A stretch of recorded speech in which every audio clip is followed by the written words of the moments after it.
नमस्कार विद्यार्थी मित्रांनो, तुमचं स्वागत आहे जय हिंद पाठशाला या यूट्यूब चॅनलमध्ये.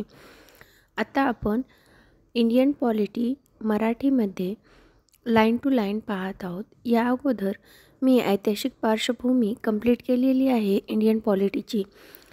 आता आपण घटनेची निर्मिती पाहणार आहोत.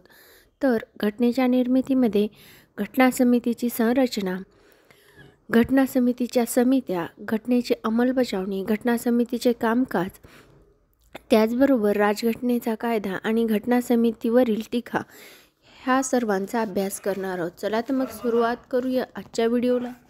तत्पूर्वी जर तुम्ही आमच्या चॅनलवर नवीन असाल तर चॅनलला सबस्क्राईब करा, जास्तीत जास्त गरजू मित्रांपर्यंत शेअर करा. इंडियन पॉलिटीचा दुसरा धडा, घटनेची निर्मिती. भारतातील साम्यवादी चळवळीचे प्रणेते आणि पुरोगामी लोकशाहीवादीचे समर्थक यामियान रॉय यांनी 1934 पहिल्यांदा घटना समितीची संकल्पना मांडली. भारताच्या राजघटनेची निर्मिती करण्यासाठी 1935 भारतीय राष्ट्रीय काँग्रेसने अधिकृतरित्या घटना समितीची मागणी केली. प्रौढ मताधिकारावर निवडून आलेल्या घटना समितीने कोणत्याही बाह्य हस्तक्षेपाशिवाय स्वतंत्र भारताच्या राजघटनेची निर्मिती केली पाहिजे असे 1928 जवाहरलाल नेहरूंनी भारतीय राष्ट्रीय काँग्रेसच्या वतीने म्हटले. अखेर सन 1940 ब्रिटिश सरकारने ही मागणी तत्वतः मान्य केली आणि ही मागणी ऑगस्ट संधी या नावाने ओळखली जाते, जिला आपण इंग्लिशमध्ये ऑगस्ट ऑफर म्हणतो. तिलाच मराठीमध्ये ऑगस्ट संधी असं म्हटलं गेलेलं आहे.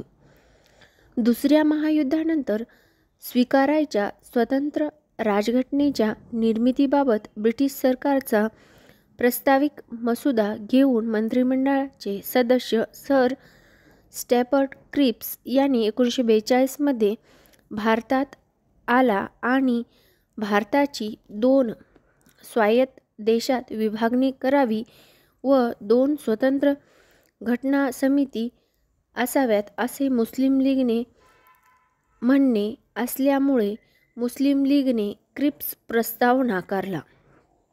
अखेर कॅबिनेट मिशन भारतात पाठविण्यात आले. कॅबिनेट मिशनने 2 घटना समितीची संकल्पना अमान्य केली आणि मुस्लिम लीगला सर्वसामान्यपणे मान्य होईल अशी संविधान समितीची योजना सादर केली.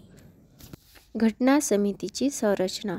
कॅबिनेट मिशन योजनेने ठरविलेल्या योजनेनुसार नोव्हेंबर 1946 संविधान सभेची किंवा घटना समितीची स्थापना करण्यात आली.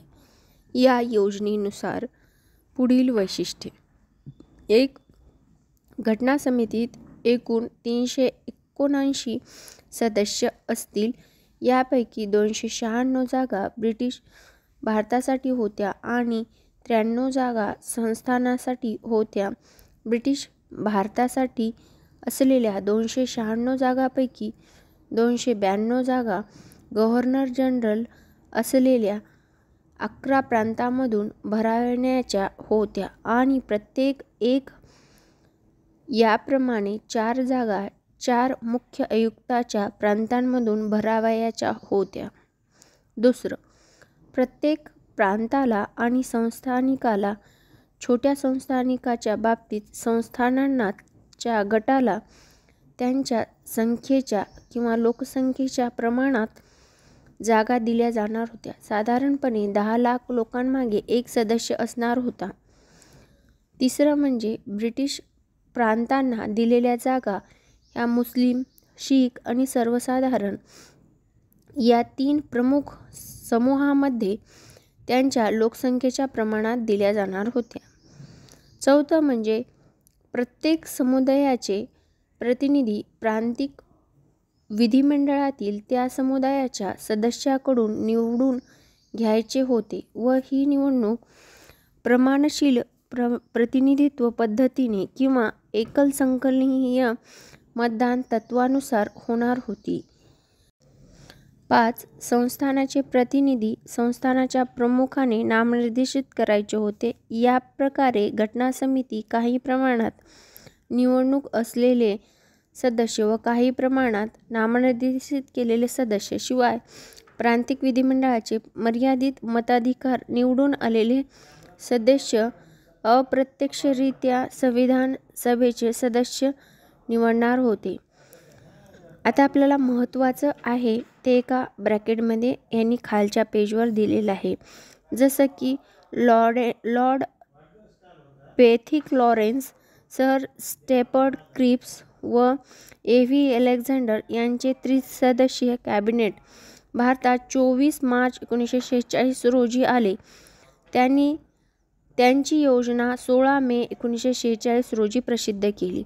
आता आपल्याला नेहमी विचारतात कॅबिनेट मिशनचे 3 सदस्य कुठले, तर सर स्टेफर्ड क्रिप्स, लॉरेन्स पॅथिक्स, त्यानंतर ए.व्ही. अलेक्झांडर हे 3 सदस्य होते. ते केव्हा आले तर 24 मार्च 1946 रोजी आणि त्यांची योजना ही 16 मे 1946 रोजी प्रसिद्ध केली. त्यानंतर यामध्ये मद्रास, बॉम्बे, संयुक्त प्रांत, बिहार, मध्य प्रांत, ओरिसा, पंजाब, वास्तव सरहद प्रांत, सिंध, बंगाल व आसाम यांचा समावेश होता. त्याचबरोबर यामध्ये दिल्ली, अजमेर, मारवाड, कुर्ग आणि ब्रिटिश बलुचिस्तान यांचा समावेश होता. भारत सरकारचा कायदा 1935 ने मालमत्ता व शिक्षण यावर आधारित मर्यादित मताधिकार दिला. घटना समितीसाठी ब्रिटिश भारताच्या प्रांतांमधील 296 जागांपैकी जुलै-ऑगस्ट 1946 मध्ये निवडणुका घेण्यात आल्या. भारतीय राष्ट्रीय काँग्रेसमध्ये 208 जागा जिंकल्या तर मुस्लिम लीगने 73 जागांवर विजय मिळवला. इतर छोटे गट व अपक्ष उमेदवार उरलेले 15 जागा मिळवल्या. परंतु संस्थानिकांनी घटना समितीत सहभागी न होण्याचे ठरविले. त्यांनी दिलेल्या 93 जागा रिकाम्या राहिल्या. जरी घटना समिती भारतातील लोकांनी प्रौढ मताधिकारानुसार प्रत्यक्ष पद्धतीने निवडलेली नसली तरी घटना समितीत हिंदू, मुस्लिम, शीख, पारसी, एंग्लो इंडियन, भारतीय, ख्रिश्चन, अनुसूचित जाती, अनुसूचित जमाती तसेच या घटकातील महिला या भारतीय समाजातील सर्व घटकाचे प्रतिनिधित्व होते. महात्मा गांधी आणि एम.ए. जिना सोडता त्यावेळच्या सर्व महत्त्वाच्या व्यक्ती घटना समितीत होत्या. आता घटना समितीचे कामकाज. घटना समितीची पहिली बैठक 9 डिसेंबर 1946 रोजी झाली. मुस्लिम लीगने बैठकीवर बहिष्कार घातला व वेगवेगळ्या पाकिस्तान प्रांताचा आग्रह धरला. त्यामुळे बैठकीला फक्त 211 सदस्य उपस्थित होते. फ्रान्समधील प्रथेनुसार किंवा अनुकरण करून वयाने सर्वात ज्येष्ठ असलेल्या सदस्य डॉ. सच्चिदानंद सिन्हा यांची सभेचे हंगामी अध्यक्ष म्हणून निवड केली. 11 डिसेंबर 1946 रोजी डॉ. राजेंद्र प्रसाद आणि एच.सी. मुखर्जी हे सभेचे अनुक्रमे अध्यक्ष व उपाध्यक्ष म्हणून निवडून आले. Sir BN. राव यांनी सभेचे घटनात्मक सल्लागार म्हणून नियुक्ती करण्यात आली.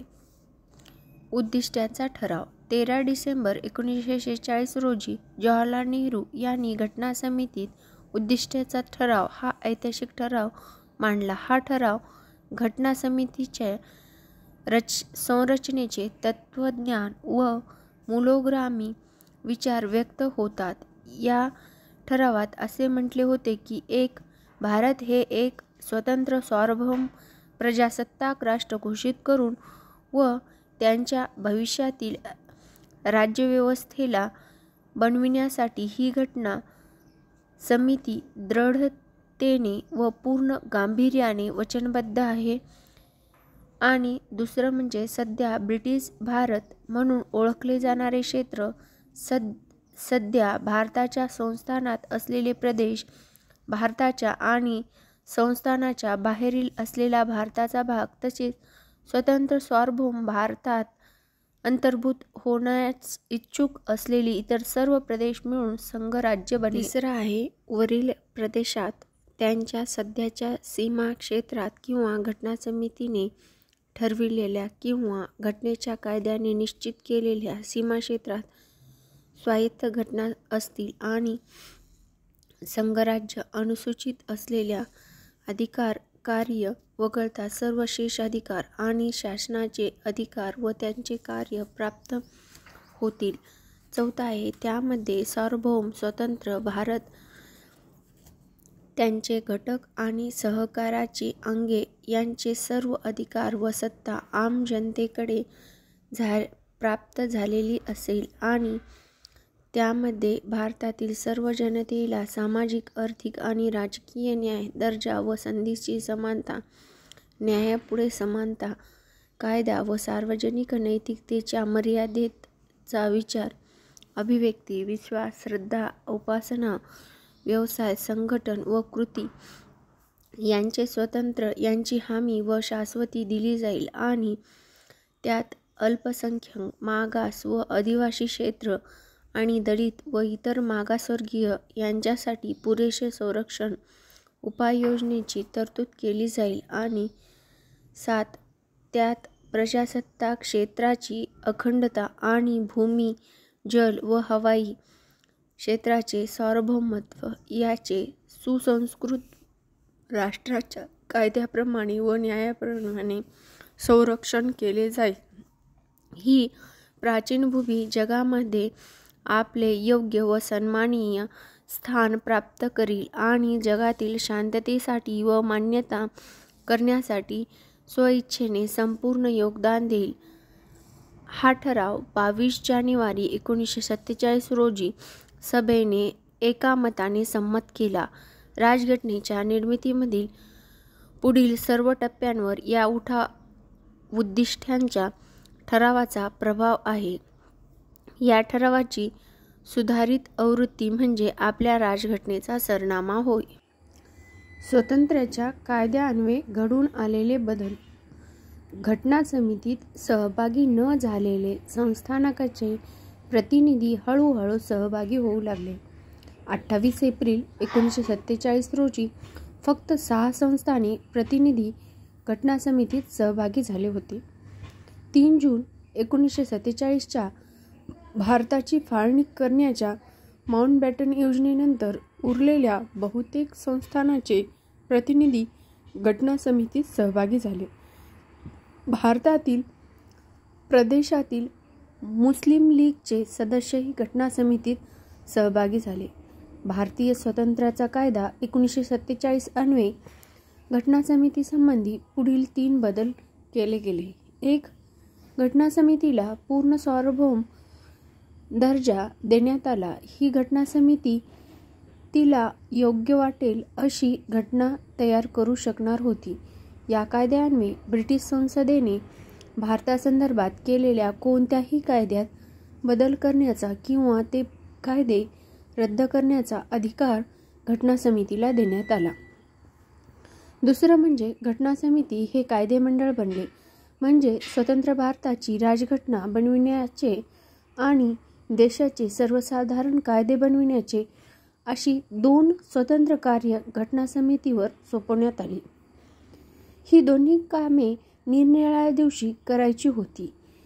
या पद्धतीने घटना समिती ही स्वतंत्र भारताची पहिली संसद बनली.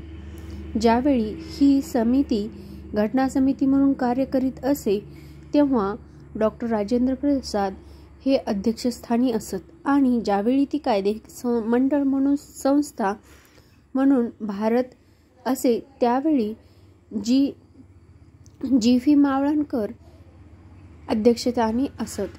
ही दोन्ही कामे 26 नोव्हेंबर 1949 पर्यंत म्हणजेच राजघटना बनविण्याचे काम संपेपर्यंत चालू होती. तिसरं म्हणजे पाकिस्तानचा भाग असलेल्या प्रदेशातील मुस्लिम लीगचे स्वतंत्र भारताच्या घटना समितीतून बाहेर पडले. त्यामुळे कॅबिनेट मिशन योजनेनुसार 1946 मध्ये ठरविलेली 389 ही संख्या 299 झाली. भारतातील प्रतिनिधींची प्रांताची पूर्व ब्रिटिश प्रांत असलेली प्रांतनिहाय संख्या ही 296 वरून 229 वर आली, तर संस्थानाच्या प्रतिनिधित्व संख्या ही 93 वरून 70 झाली. 31 डिसेंबर 1947 रोजी असलेली प्रांतनिहाय सदस्य संख्या या प्रकरणाच्या शेवटी तक्त्यात दिलेली आहे. आता मग घटना समितीने इतर कार्य कुठलं केलं, तर राजघटना बनविणे आणि इतर सर्वसाधारण कायदे करणे या व्यतिरिक्त घटना समितीने खालील कार्य केलं. पहिलं म्हणजे 1 मे 1949 मध्ये घटना समितीने भारताच्या राष्ट्रकुल सदस्यत्वाला मान्यता दिली. दुसरं म्हणजे 22 जुलै 1947 रोजी घटना समितीने राष्ट्रीय ध्वज स्वीकृत केला. तिसरं म्हणजे 24 जानेवारी 1950 रोजी घटना समितीने राष्ट्रगीत स्वीकृत केलं. चौथं म्हणजे 24 जानेवारी 1950 रोजी घटना समितीने राष्ट्रगान स्वीकृत केलं. पाचवं म्हणजे 24 जानेवारी 1950 रोजी घटना समितीने डॉ. राजेंद्र प्रसाद यांना भारताचे पहिले राष्ट्रपती म्हणून निवडून दिले. घटना समितीने एकूण 2 वर्ष 11 महिने 18 दिवस कार्य केले. या कालखंडात घटना समितीची एकूण 11 सत्रे झाली. आपल्या घटनाकारांनी सुमारे 60 देशाच्या घटनांचा अभ्यास केला होता आणि घटनेच्या मसुद्यावर 114 दिवस विचार विनिमय केला होता.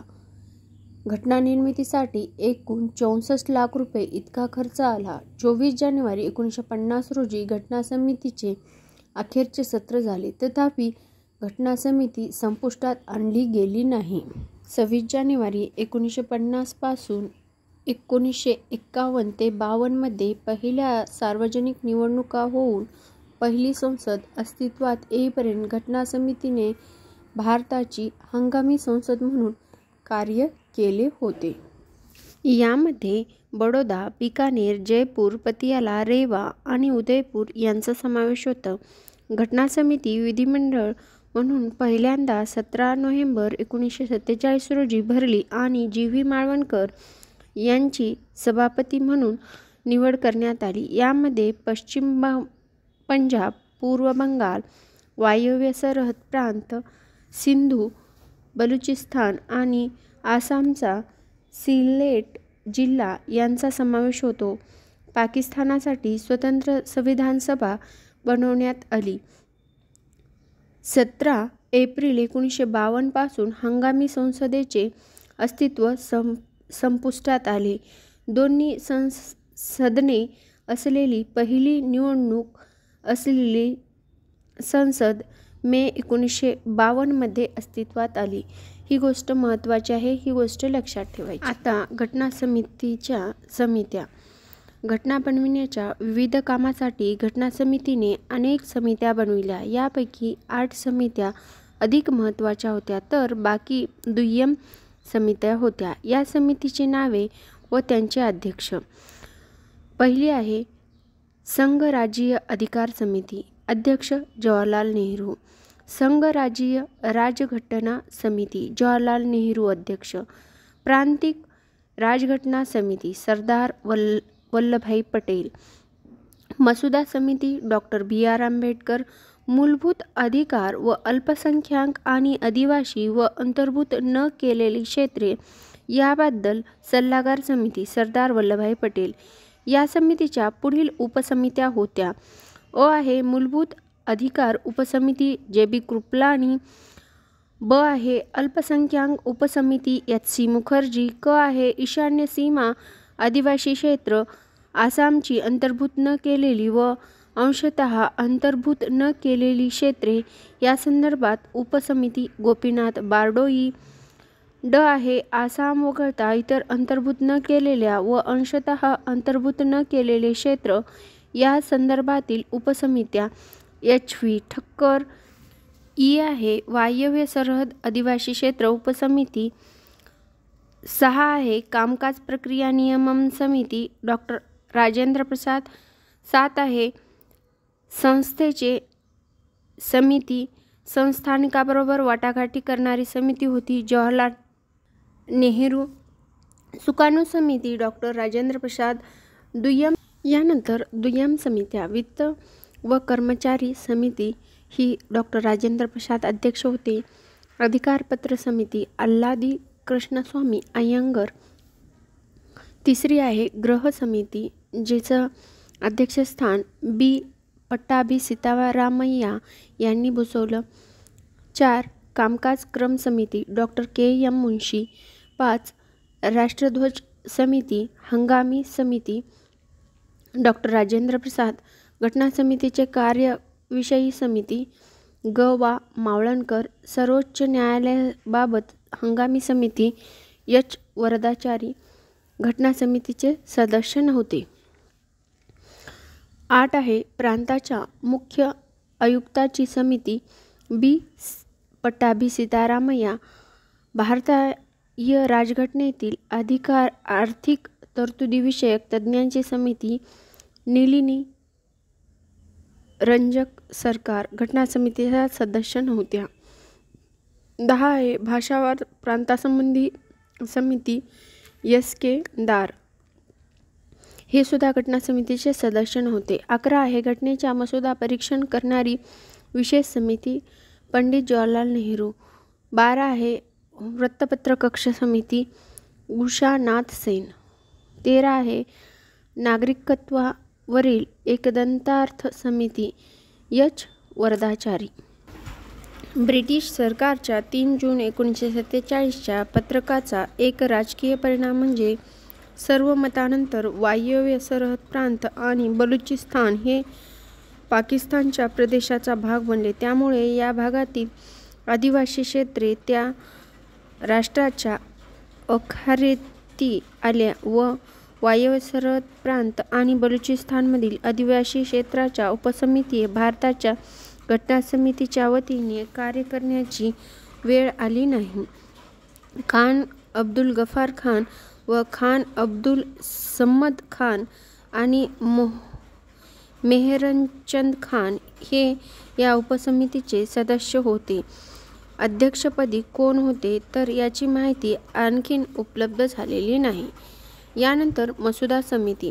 घटना समितीच्या सर्व समित्यांमधील सर्वात महत्त्वाची समिती म्हणजे मसुदा समिती 29 ऑगस्ट 1947 रोजी स्थापन करण्यात आलेली मसुदा समिती होय. नवीन राजघटना बनविण्याचे काम या समितीकडे सोपवण्यात आले होते. यामध्ये खालील 7 सदस्य होते. पहिले अध्यक्ष म्हणजे बी. आर. आंबेडकर. दुसरं एन. गोपालस्वामी अय्यंगर. तिसरं अल्लादी कृष्ण अय्यंगर. चौथं डॉक्टर के.एम. मुन्शी. 5वं सईद मोहम्मद सादुल्ला. 6वं एन. माधवराव ज्यांची प्रकृती अस्वस्थ असल्यामुळे बी. एल. मित्तल यांनी राजीनामा दिल्यावर त्यांच्या जागी एन. माधवराव हे जॉईन झाले. त्यानंतर डी. पी. खेतान यांचे निधन झाल्यामुळे टी. टी. कृष्णमाचारी हे 7वे सदस्य बनले. विविध समित्यांनी दिलेले प्रस्ताव विचारात घेऊन मसुदा समितीने भारतीय राजघटनेचा पहिला मसुदा तयार केला. हा मसुदा फेब्रुवारी 1948 मध्ये प्रसिद्ध करण्यात आला. या मसुद्यावर चर्चा करण्यासाठी व त्यात सुधारणा सुचविण्यासाठी भारतीय जनतेला 8 महिने देण्यात आले होते. जनतेची मते, टीका आणि सूचना विचारात घेऊन मसुदा समितीने दुसरा मसुदा तयार केला. हा मसुदा ऑक्टोबर 1948 मध्ये प्रसिद्ध करण्यात आला. मसुदा बनविण्यास मसुदा समितीला 6 महिन्यांपेक्षा कमी कालावधी लागला. मसुदा समितीचे कामकाज एकूण 141 दिवस चालले. राजघटनेचा कायदा. डॉक्टर बी. आर. आंबेडकर यांनी 4 नोव्हेंबर 1948 रोजी राजघटनेचा अंतिम मसुदा घटना समितीला सादर केला. 9 नोव्हेंबर 1948 पर्यंत म्हणजे एकूण 5 दिवस त्यावर घटना समितीने सर्वसाधारण चर्चा केली. 15 नोव्हेंबर 1948 रोजी दुसरे वाचन, प्रत्येक कलम विचारात घेणे सुरू झाले. 17 ऑक्टोबर 1949 रोजी घटनेचे दुसरे वाचन संपले. या टप्प्याला एकूण 7,653 सुधारणा सुचविल्या गेल्या. 2,473 सुधारणांवर घटना समितीत प्रत्यक्ष चर्चा घडून आली.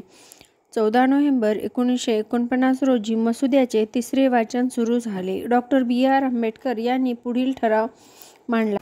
घटना समितीने ठरविल्याप्रमाणे राजघटना संमत करण्यात यावी. 26 नोव्हेंबर 1949 रोजी राजघटनेचा मसुद्याचा ठराव संमत करण्यात आला असे घोषित करण्यात आले आणि सदस्यांनी व अध्यक्षांनी त्यावर स्वाक्षऱ्या केल्या. त्या दिवशी 299 सदस्य पैकी फक्त 284 सदस्य उपस्थित होते आणि त्यांची राजघटनेवर स्वाक्षऱ्या केल्या. हाच दिवस सरनाम्यात नमूद केला आहे. त्या दिवशी घटना समितीने ही घटना स्वीकृत करून अधिनियमित करून स्वतः प्रत अर्पण करीत आहोत असे म्हटले आहे.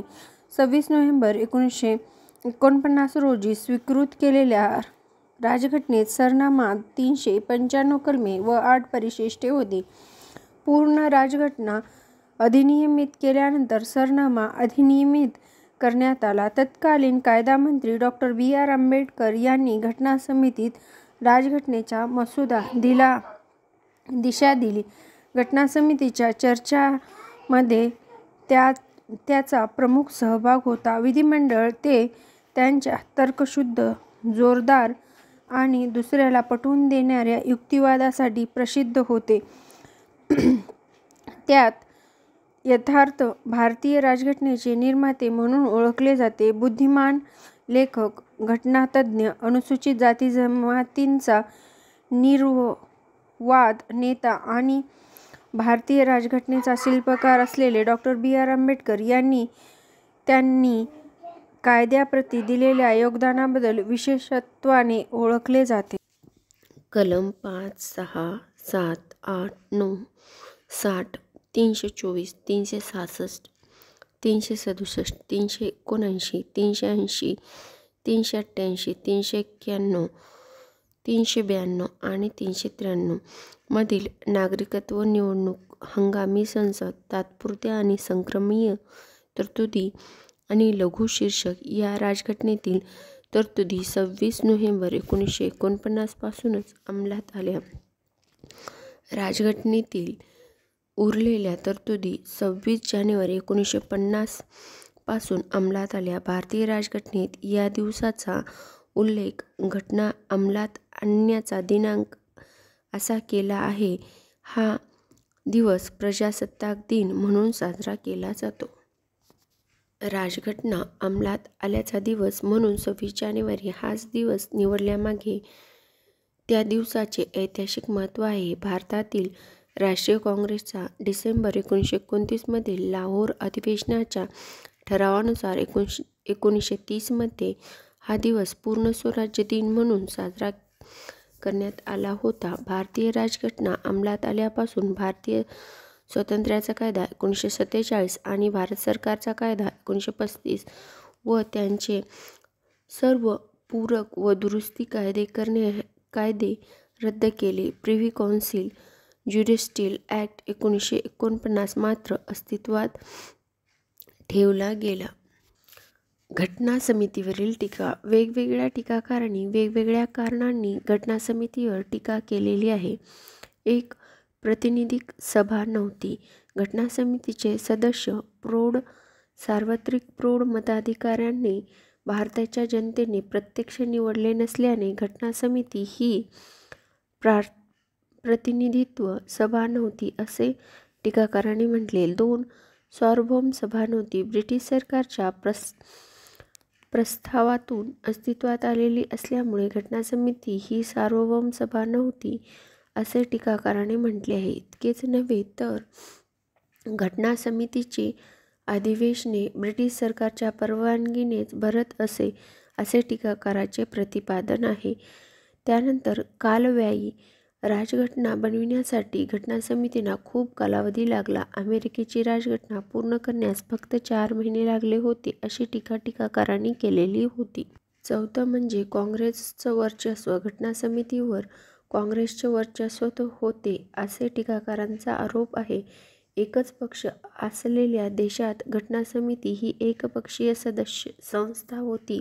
घटना समिती म्हणजे काँग्रेस व काँग्रेस म्हणजे भारत होता, असे ब्रिटिश घटनातज्ञ ग्रॅनविल ऑस्टिन यांनी म्हटलेले आहे. तर 5 आहे वकिलांचे राजकारणाचे वर्चस्व. घटना समितीवर वकील व राजकारणी यांचे वर्चस्व होते, असे टीकाकारांनी म्हटले आहे. समाजातील इतर सर्व घटकांचे त्यात पुरेसे प्रतिनिधित्व नव्हते, असे त्यांनी निर्देशात आणले होते. राजघटना मोठी असल्याने व राजघटनेची भाषा किचकट असल्याने हे एक प्रमुख कारण असे त्यांनी म्हटले आहे.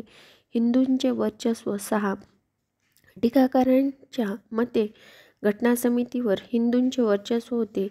लॉर्ड विस्कटाऊंट सायमन यांनी घटना समितीस हिंदूची सभा असे म्हटले आहे. घटना समितीत भारतातील फक्त एक प्रमुख समुदायाचे प्रतिनिधित्व होते, असे विन्स्टन चर्चिल यांनी म्हटले आहे.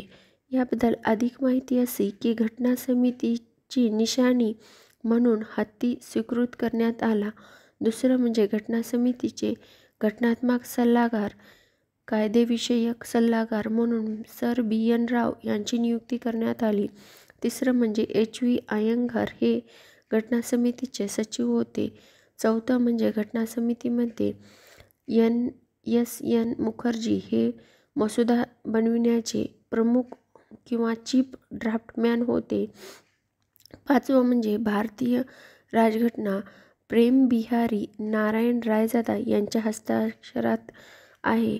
त्यांनी ओघवत्या वळणदार इटालिक शैलीत मूळ राजघटना हस्तलिखित बनविलेली आहे. शांतिनिकेतनामधील नंदलाल बोस, बिहार राम मनोहर सिन्हा व इतर कलाकारांनी मूळ प्रतीला नक्षीकाम करून आकर्षक बनविले. प्रेमबिहारी नारायण रायजादा यांनी हस्तलिखित केलेली मूळ राजघटना बिहार राम मनोहर सिन्हा यांनी नक्षीकाम करून आकर्षक बनविलेली आहे. तर 8 म्हणजे हिंदी भाषेतील मूळ राजघटनेची हस्तलिखित वसंत किशन वैद्य यांनी बनविली व नंदलाल बोस यांनी तिला उत्कृष्ट रीतीने आकर्षक बनविले. यानंतर घटना समितीमधील जागांची विभागणी.